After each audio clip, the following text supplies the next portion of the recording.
أعوذ بالله من الشيطان الرجيم. بسم الله الرحمن الرحيم. الحمد لله رب العالمين، ثم الصلاة والسلام على أشرف الأنبياء والمرسلين، حبيبي وحبيب إله العالمين أبي القاسم محمد.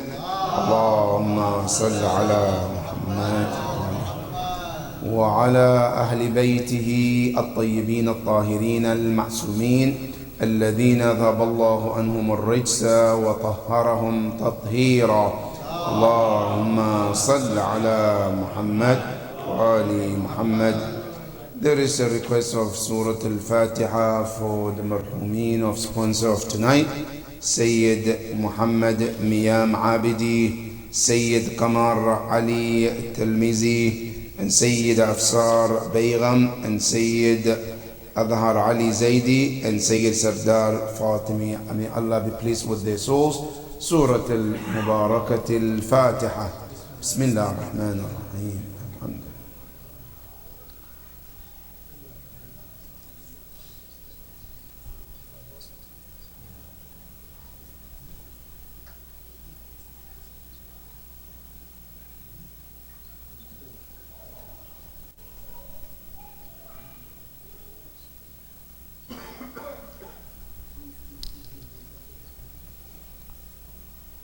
صلوا على محمد وآل محمد. اللهم صل على محمد وآل محمد. قال الله العلي العظيم في كتابه الكريم: بسم الله الرحمن الرحيم. وأنكحوا الأيام منكم والصالحين من عبادكم وإمائكم إن يكونوا فقراء يغنيهم الله من فضله والله واسع عليم. صدق الله العلي العظيم. اللهم صل.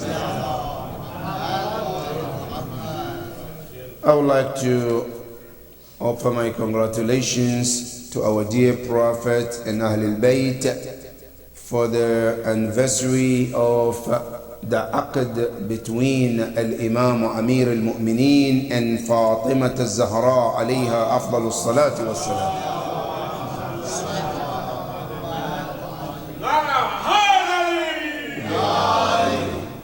So tonight we are celebrating this great occasion in Islam, uniting Mawla al-Kainat, Sayyid al-Wasiyin, and Sayyidatu Nisa al-Awwalina wal-Akhirin, Fatima al-Zahra alayha afdalu salati wassalam. Allahumma salli ala. But before we proceed to talk about this great marriage which never ever happened in the human history before, we want to talk about it, but before then we just want to talk about the power of marriage in Islam. The ayah we just read came at a time where marriage was not as important. Before Islam, marriage was not something people take it seriously. As a matter of fact, people take women as they wish, like the way you buy things in the store. Marriage was not important. In that scenario, Allah sent this verse to Rasulullah, where Allah told Rasulullah, وَأَنْكِحُوا الْأَيَامَ مِنْكُمْ. An-nikah in Arabic means marriage. Ankih means marry someone. Allah is telling Rasulullah, وَأَنْكِحُوا الْأَيَامَ. Al-ayama in Arabic is plural of the word al-ayim. Al-ayim in Arabic as a word is used for unmarried person, whether it's a male or female. It's called ayim. The plural of it is called ayama. Where Allah is telling Rasulullah, Ya Rasulullah, وَأَنْكِحُ الْأَيَامَ مِنْكُمْ. Unmarried people among you, Ya Rasulullah, encourage them to get married. Allah is telling Rasulullah how important marriage is. And when you go to the Quran, Allah told Rasulullah and told us too, every prophet Allah sent, they all were married. Except two prophets. Two prophets, one of them died unmarried. And that is Nabi Allah Yahya alayhi salam. The other prophet is Nabi Allah Isa alayhi salam, which according to the Mufassirin, when he comes, inshallah, he also will establish with his family. But he left when Allah took him unmarried. But he will marry when he comes back. So the Quran emphasized about marriage. And even Rasulullah, at the night of Isra and Mi'raj, when he came back, Rasulullah told us, he says, رَأَيْتُ أَنَّ أَكْثَرَ أَهْلَ النَّارِ الْعُزَّارِ. When I was taken to the heaven, I saw the heavens. I was taken to the hellfire, I saw the hellfire. And I saw the majority of the people of hellfire were unmarried persons. Unmarried persons, they are the majority in them. So this is the bad news for those who are not married. If you don't want to be among the majority of Ahl Nar, then you should join the minority of those who are married. And Rasulullah tells us in one hadith, Man arada an yalqa Allah biwajhin. Whoever wants to come Yawm al-Qiyamah and meet Allah with the smiley face, فَلْيَلْقَ اللَّهَ وَهُوَ مُتَزَوِّجٌ. He should meet Allah while he is married. That is how marriage is important in Islam. Allah told Rasulullah, وَأَنْكِهُ الْأَيَامَ مِنْكُمْ وَالصَّالِحِينَ مِنْ عِبَادِكُمْ. Allah said also your slaves, because one of the problems back in those days, they never allowed the slaves to get married. People had slaves, but they don't allow them to marry. Allah told them, your slaves too, they also allowed to get married too, because they are human beings too. It's important to allow them to get married and establish families, even though they are slaves. But there is one important message here, brothers and sisters, and maybe this can be take-home message tonight.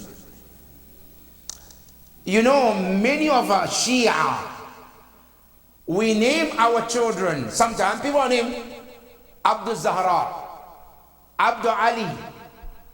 Have you heard this, right? Sometimes Ghulam Hussein, Ghulam Abbas. And some Muslims have a problem with that. Why? They say, how can you call someone Abdul Ali? It should only be Abdul Allah, not Abdul Ali. You cannot name someone Abdul Fatima. How can you do that? It's supposed to be Abdullah. How can we respond to this? The ayah we just read is an answer.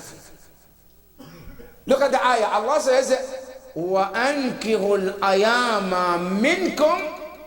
Allah says, marry the unmarried ones among you. Good. Then He says, وَالصَّالِحِينَ مِنْ عِبَادِكُمْ. And the righteous ones among your slaves. Ibadukum. Well, Allah didn't say ibadi. He said ibadukum, your slaves. So that means I can call someone my slave too. Because Nasr al-Quran says what? Min ibadikum, your slaves. Now, so if Quran allows us, or Allah call the slaves our slaves, why can't I call someone my slave? That's number one. And number two, when we say Abdul Zahra or Abdul Ali, what does it mean particularly? It means servant of Ali, not a slave like the slave of Allah. When we say, for example, Abdul Zahra, it doesn't mean that Zahra created someone and made them slave. It means a Khadim Zahra, Khadim of Ali. That's what it means. And it is okay to call someone Khadim or not.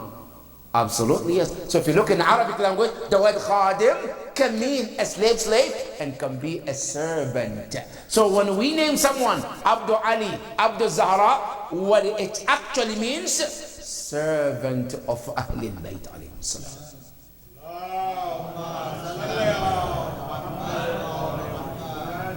So that Allah subhanahu wa ta'ala says, those slaves that you own, that they're with you, Allah subhanahu wa ta'ala, the righteous ones, help them to also get married.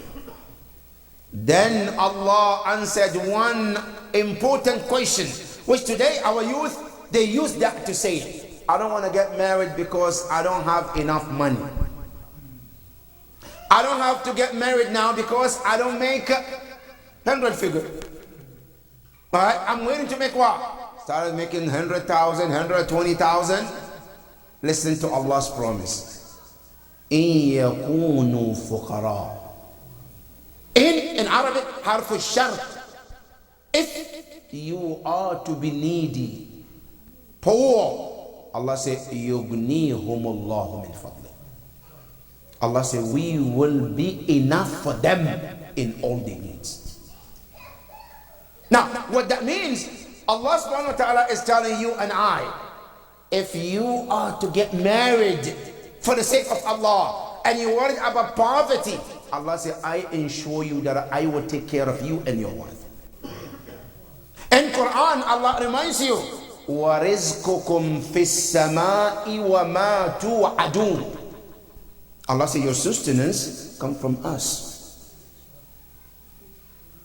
Allama Jawad Amuli, Hafadahullah, in one of his saying, I said, look, a human being with the aql, with the Quran, with the Ahlul Bayt, we don't have trust in Allah like animals. Animals, birds, when the morning comes and they're flying, they leave their nest. If you ask all these birds, where are you going to get your food? Say, I don't know. But you wait until the night comes when they're coming back. Are they coming with the empty stomach or full stomach? They come with full stomach. How do they make it? Because Allah subhanahu wa ta'ala is the provider. Many of the time, we forget that when I'm alone, Allah gives me for myself. The moment I get married, Allah subhanahu wa ta'ala adds to your sustenance for you and your wife.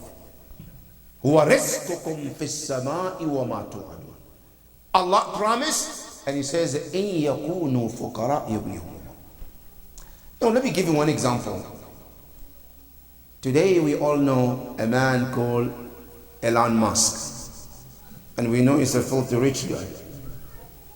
If he comes here at Idara and tells you, Inshallah, if you get married, I'll give you $1 million. Would you do it or not? Of course, heartbeat. Can I trust him? I know he has money, right? Now Allah said in the Quran, إِن يَكُونُوا فُقَرَاءَ يُغْنِيهُمُ اللَّهُ. Is there anyone richer than Allah subhanahu wa ta'ala? Allah said, if you are to be poor, I will enrich you. And Allah is promising you. Who else can you trust more than Allah subhanahu wa ta'ala? Allah said, يُغْنِيهُمُ اللَّهُ مِنْ فَضْلِهِ. I will enrich them from my bounty and my blessings. That is the promise of Allah subhanahu wa ta'ala. Now the same thing when you go to the Quran and the hadith of Ahlul Bayt, they emphasize the importance of marriage. Especially the marriage between Imam Ali and Fatima alayhim as-salam.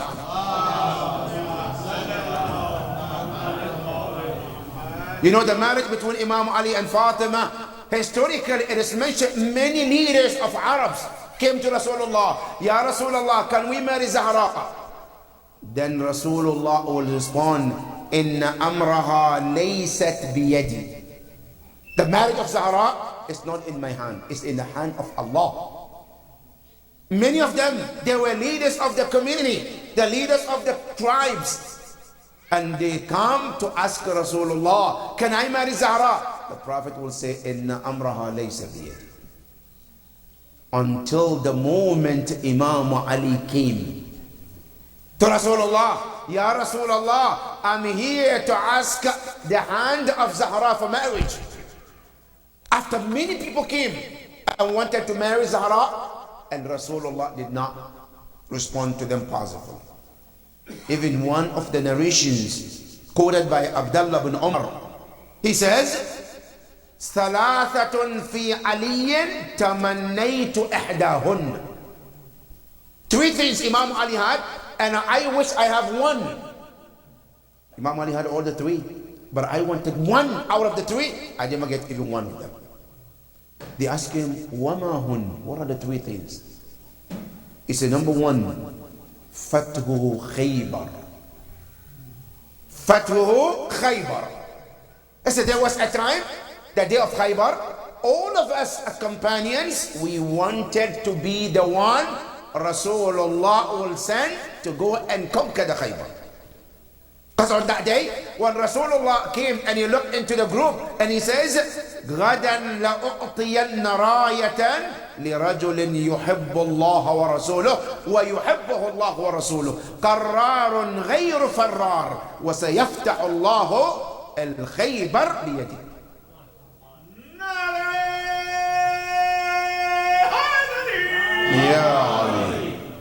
So when we heard this, all of us were excited that we will be one of those the Prophet was talking about.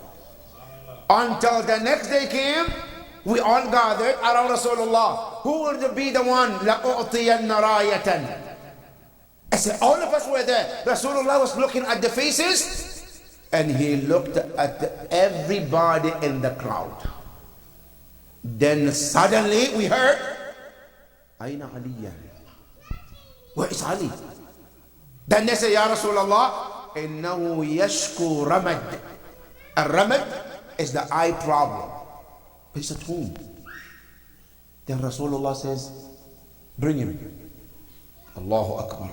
But for the first time in the history, Quran says, لَيْسَ عَلَى الْمَرِيضِ حَرَجٍ. When somebody is sick, war is not wajib upon them. Imam Ali said, all of these people are healthy. All of these people are there ready. But Allah said none of them can fit the job except Ali and Amir al-Mu'minin.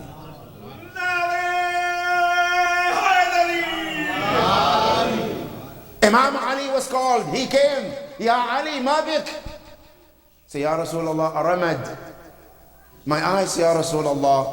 Rasulullah said, Taqaddam, come closer, Ya Ali. The Prophet spit in his holy hand and he wiped on the face of Imam Ali. And Imam Ali says, from that moment, I never had any eye problem from the blessed hand of the Rasul. Then he said to him, Ya Ali, هذه راية, this is the flag. اذهب وسيفتح الله على يديك. Allah will conquer Khaybar in your hand. And this is after companion after companion went and they came back unconquered. Abdullah bin Umar says, on that day, we wished we have the honor of being the one Rasulullah talks about. So that's number one. Number two, he says, آية نزلت ولم يأمل بها أحد إلا علي ثم نسخت. A verse was revealed upon the Prophet for all mu'mineen, and no one practiced it except Ali. And then later on, Allah abrogated the effect of the verse. It's in the Quran, but the effect of it is no longer working. And it's called, in Usul al-Fiqh, al-Nasikh wal-Mansukh. Al-Nasikh wal-Mansukh is the ayah in the Quran. Allah sent it, and it was effective for a certain period of time. And then later on, Allah sent another one to abrogate the effect of the previous one. Give you an example in the Quran. Allah subhanahu wa ta'ala says, Ya ayyuha alladhina amanu la taqrabu as-salata wa antum sukara. Allah told the mu'mineen at that time, at the early stage, don't come to salat while you're drunk. Why? Hatta ta'lamu ma taqulun. until you know what you're saying. So what happens at that time? It's okay to drink alcohol, but make sure that salat time you're sober. That ayah was effective at some point. Good. Then later on, another ayah came, and he says, إنما الخمر والميسر والأنصاب والأزلام رجس من عمل الشيطان فاجتنبوه. An ayah came and abrogated anything that has to do with alcohol.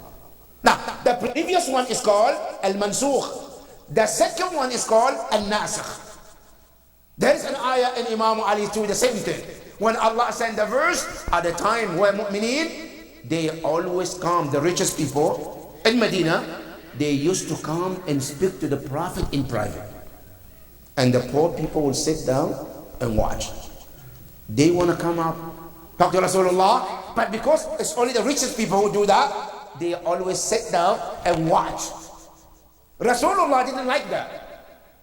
Rasulullah wanted to stop it, but he wanted to give the access to everybody. Allah said, Ya Rasulullah, don't worry, I'll take care of it for you. What is it? يا أيها الذين آمنوا إذا ناجيتم الرسول فقدموا بين يدي نجواكم صدقة. Okay, you want to do munajat with Rasulullah, private talk? No problem, do it. But before you do it, give sadaqah. That moment the verse was revealed, everybody back off. Rasulullah sitting. The rich people are there. Nobody will come and say salam. Nobody will come and talk to the Prophet in private. Why? Because they have to pay money. When Imam Ali saw that, he came. Ya Rasulullah, I will want to talk to you in private. This is sadaqah, I talk to you. How long do you think this happened? 1 day? 2 days? 3 days? 10 days. The entire 10 days. No rich person came forward to talk to Rasulullah and pay sadaqah. Except the Amir al-Mu'mineen Ali ibn Abi Talib alayhi salam.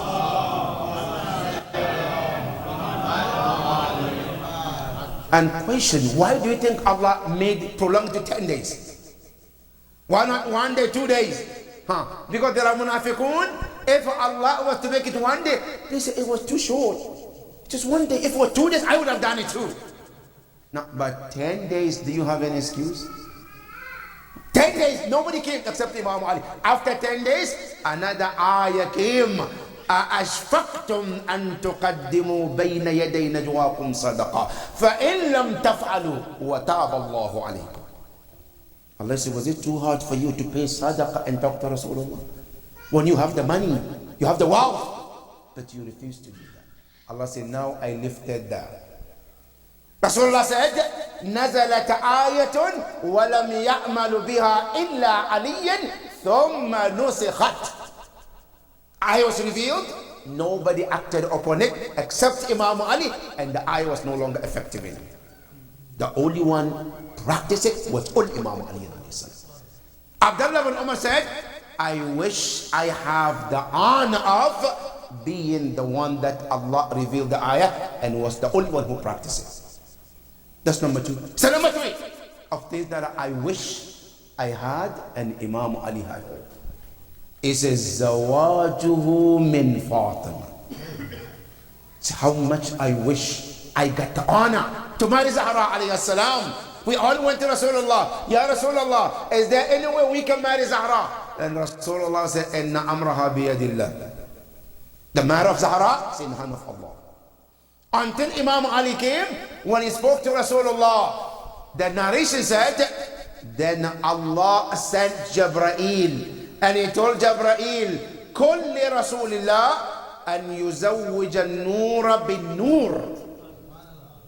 Ya Jibreel, tell Rasulullah that Allah al-Ali al-A'la already married a Nur bin Nur, and it's time for him to marry a Nur, which is Ali, to whom? To a Nur, which is Zahra alayhi salam.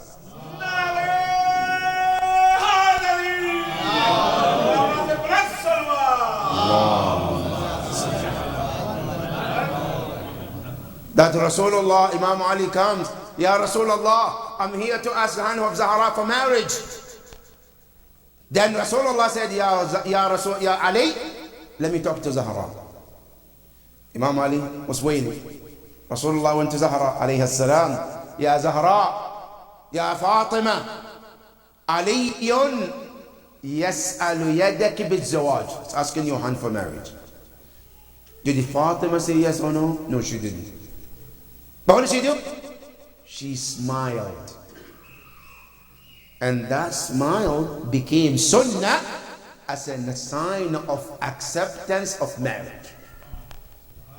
Today, and it's mentioned that when a woman is asked for marriage and she smiles, it's a sunnah that yes, she's accepted.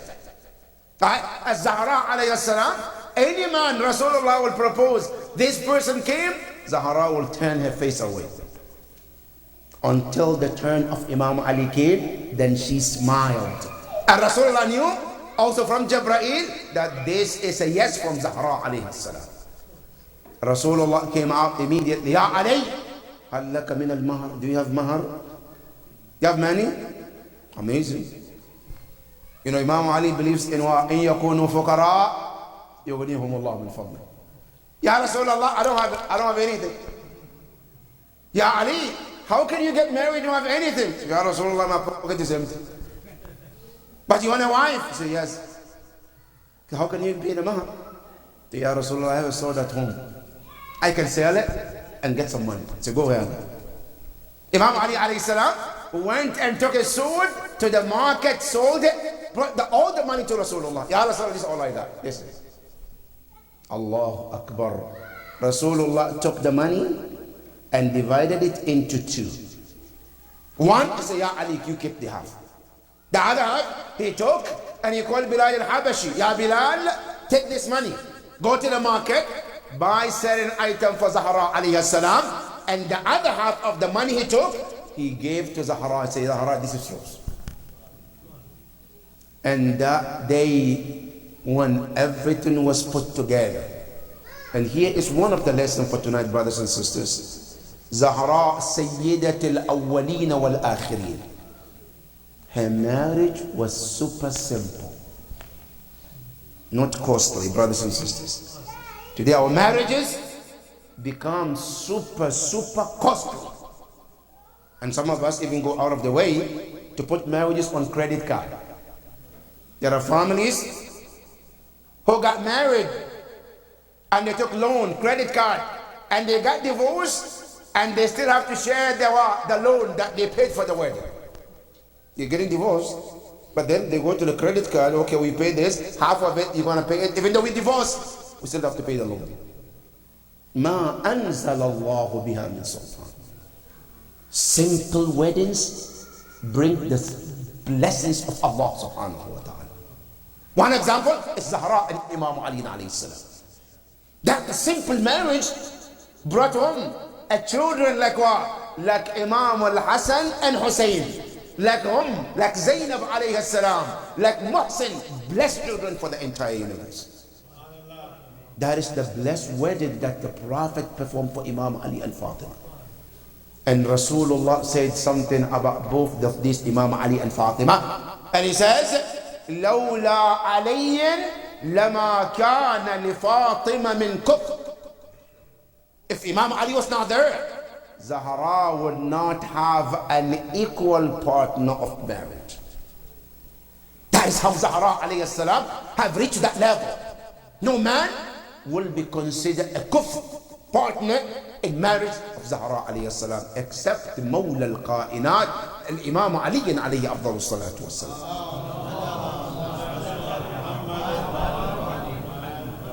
That is the blessed wedding that the Prophet performed between Imam Ali and Fatima. And they started their marriage very simple life.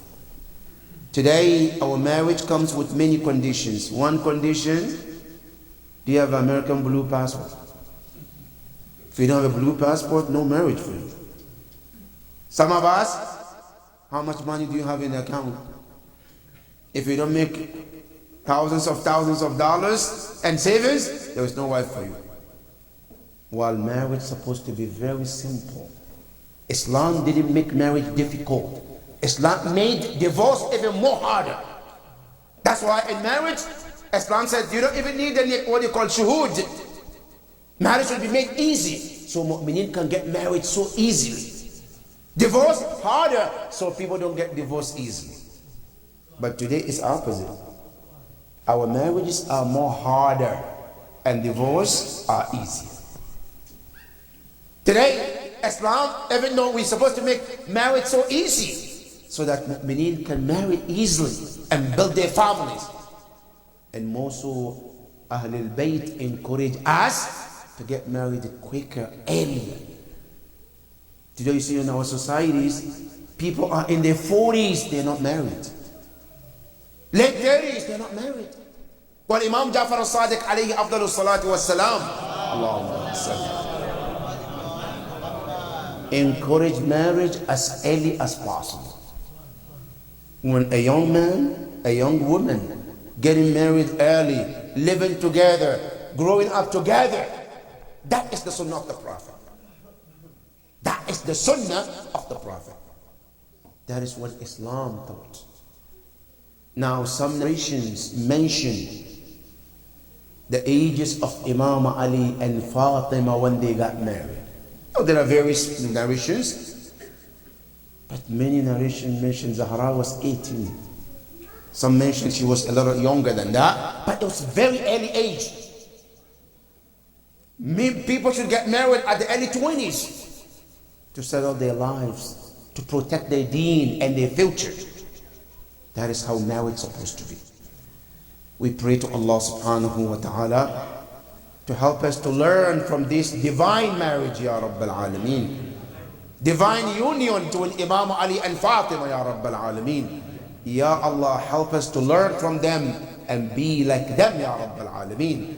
Ya Allah, and help us to learn from these great individuals, how they live their life and raise their children, so we can emulate their stars and their noor to be like the true followers of them, Ya Rabbil Alameen. Bin Nabi wa Ali Muhammad, sallu ala Muhammadin wa Ali Muhammad.